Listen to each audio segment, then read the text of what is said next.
So we're real fans of the Royal Enfield brand at Knox, and we've come to just have a little look at their brand new concept bike, the KX concept. I'm Aaron, this is Mark, Chief Engineer, I think, Mark? No, so my job title is the longest job title in the world, which is go on. Head of Product Strategy and Industrial Design. Oh my goodness. So my job is to envisage the new bikes that we're going to make, create documents that brief the teams on what we're going to do, and then I also lead the industrial design team that are responsible for the way the bike looks, the sort of human factors of it, mostly the styling, but also sort of touch and feel and that sort of stuff. Fantastic. So big job, and we're really excited about this new concept bike that we've just seen. Concept KX. Yep. Tell us a little bit about it. So this started. So Royal Enfield, we go back to 1901. Yes. And obviously we've been synonymous with the singles, and we're known for our singles. But in the interwar years, we were really well known for the V-twins that we made. Sure. And so we had the top of the range was a model called the KX, which was an 1140cc. Yeah, well, I've seen it at the back actually. Absolutely, yeah. So this, and it was sold as being the last word in luxury motorcycling. Okay.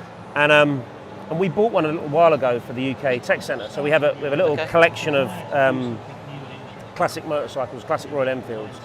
And we have them there really just to help inspire and show people, where we've come from, what our heritage is.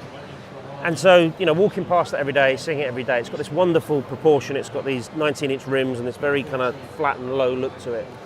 And there's just this desire to do something with it. So we kicked off a project about April last year, where we started, basically we had some 19-inch rims and an old petrol tank and some bits of foam, and we sort of arranged them and said, that would be awesome, let's do something like that. So we wrote a brief, and we got the industrial design team to start doing some sketches, and it grew from there really. And we didn't start it. It was a project really that was just set to allow the team to work, to do something without the constraints of production, without, because it's nice sometimes not to have to worry about regulations and production and all that stuff. Sure, absolutely.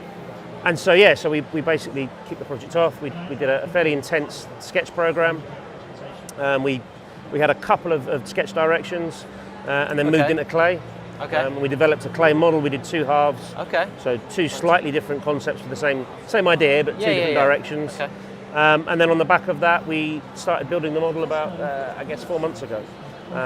So it's purely a concept. It's purely a design exploration. It does obviously show a window onto what we might do in the future. Well, of course it does, and I tell you what, the interest has been absolutely... It's been fantastic. It's been bonkers, hasn't it? Yeah. Every time I've been on this stand, at the EICMA show, it's just been, everyone's been around this bike, loving it, and I think the other guy, I can't remember his name, but he's absolutely sick to death of people saying, is this for sale? Is this for sale? Of course, everyone wants the next thing, don't they? Always. And so, I mean, as I say, but it looks amazing. This definitely isn't a production motorcycle. Yeah, sure. And there's lots of details on it that we couldn't do or couldn't be tested or validated. Okay. But what it does do is I think it illustrates that the brand can do more than just single cylinders. And obviously, our new parallel twins show that already. And so this is just a continuing expansion of that brand position. And everything we do at Royal Enfield needs to be driven by our story. So if you think of the Himalayan, that was driven by the fact that we had people taking bullets and classics up to the hills and riding the bikes up to the Himalayas.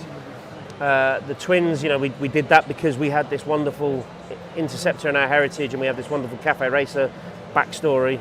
And so this is just another kind of extrapolation of that, is that there's this great motorcycle in our past, and so there's an opportunity to do something with it. And I think what it shows is that the brand has that versatility, that there's more we can do with it. And so whilst you won't see this in production in the future, you might see something inspired by, influenced by. We'll see. But the response has been brilliant, and we're just delighted that people like it. And that's fantastic. Well, I'm sure you'd have plenty of customers for it, perhaps including me as well. Yeah. So, real fan. Good. Absolutely Good. love it. So, hey, thanks so much, Mark, for taking the time to have a chat with us. Of course, as well.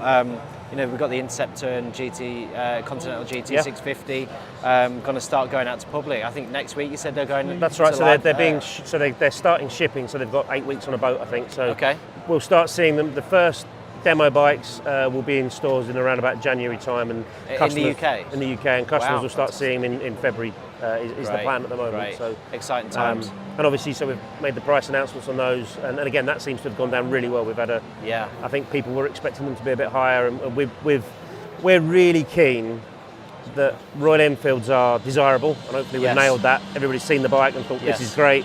Yeah. But they're also accessible. They're Yeah, not, of you know, course. they're something that you can own, you can have. You've maybe got a bit of spare money to buy some kit, to buy some accessories, you know, make it your own. Sure. That's really important to us. So we've come in at a price point that's keen, and we're hoping that's going to get us that momentum and get people onto these bikes and out riding them, because you know we want to grow the market. We want to see new people coming in and riding motorcycles. And for me, that's a really exciting thing about what you guys are doing. And, and I see new blood coming into the market, hopefully with these new models, and a bit of inspiration.